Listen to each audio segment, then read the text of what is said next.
I'll get to this in a second. Welcome back to Hot Car Track. It has been some time. I'm still here. I'm still 3D printing. Orders are going all around the world, Japan and you know, Germany, France, England, America. Thank you so much to everyone that is buying all these 3D printed parts. I hope they're working for you and your racing is really going well. I was going to make this Bathurst track. I've actually had to scrap that. It's just become too difficult again. So this time I've scrapped it until I have more space. But I have been designing this other thing which is on the floor and it's in pieces now. I'll just quickly show you. Yeah, it's all in pieces. I had to strip it down. A bit pointless just showing that. But what I wanted to show you was I do actually print everything myself, of course.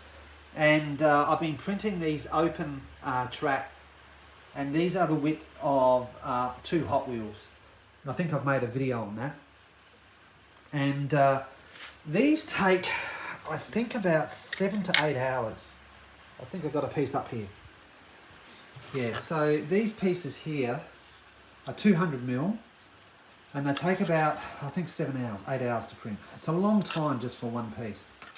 So I've come up with this new design, which is designed for me, for my purposes, but I thought you might be interested. I get asked a lot about making, do I make these straights, which is the NASCAR? No, I don't. And the reason is, my printer will only print to a height of about 200mm, which is that. Okay, I can maybe get to 250mm, and obviously your NASCAR straights are really quite a lot higher.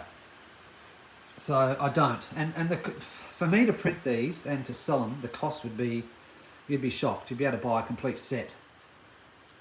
Anyway, this is what I've come up with for me, which was to reduce my printing time of my straights.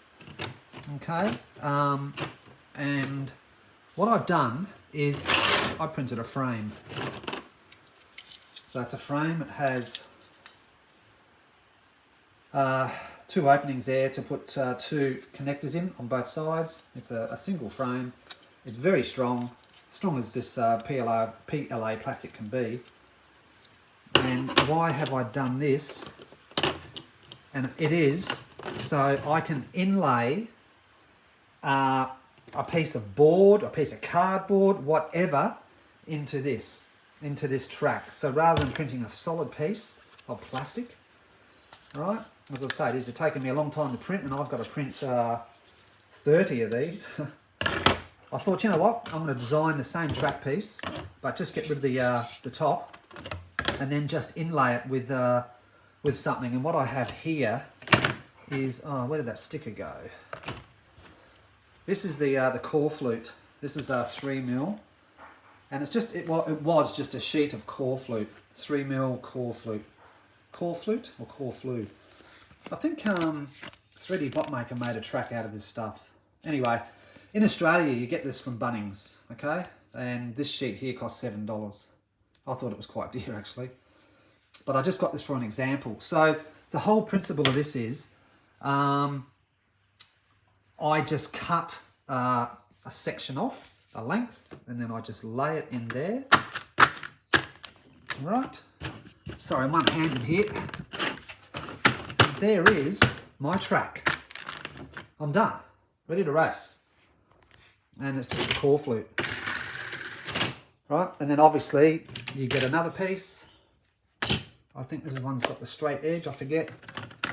And then you can just butt it up. That's the straight edge. You butt it up to there. Sorry, I'm just one-handed on the phone trying to do this and make it look pretty. And there you go. You have a nice clean joint. Okay, well, that one maybe didn't.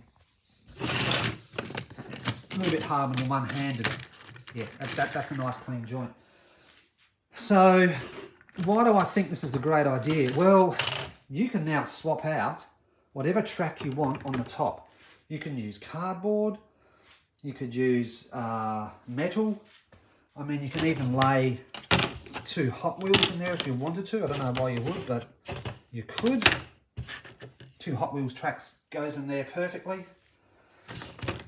And when you're making a track, which I've tried to do before 3D printing, I found the hardest thing was the walls. The walls, how do you keep the car in? How do you keep the whole thing really sturdy? So now just by printing these frames, we're able to now have beautiful racing walls where the cars can obviously stack into, do whatever they want to do, they're high enough. And we're able to inlay any kind of surface we want. So you might have a, I've seen some tracks on YouTube where they're like off-road tracks. So you might want to put something a little bit, you know, a little bit rougher in there, you know, so cars can come down and, you know, bump around like they're off-road. So I think it's fantastic. I'm actually wrapped that it's got a couple of purposes in this. And then obviously it'll just join up to another track part of mine.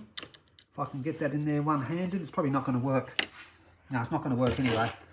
You can see that'll join up there quite perfectly. And you can also join in your Hot Wheels track. Although you will require another joiner, which I'll have to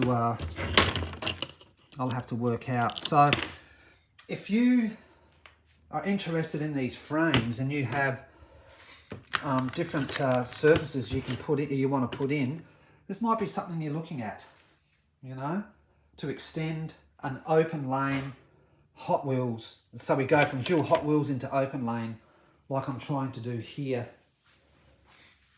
This track will be, it's going to start obviously Hot Wheels, come all the way down, and then it'll open up around about here, and just excuse all these dual lanes, and it will come over to here. There'll be another 180, that'll be an open 180. So yeah, but I just thought the printing time, reducing printing times on these pieces and making frames was a genius idea, and the ability to be able to swap out. To be able to swap out your track.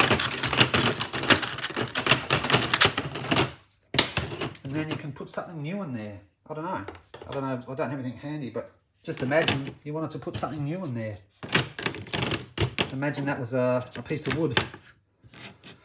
And stick that in there, off you go. How cool. All right. Thanks for putting up with me and my crazy ideas, but I don't know. Tell me what you think. Catch you later.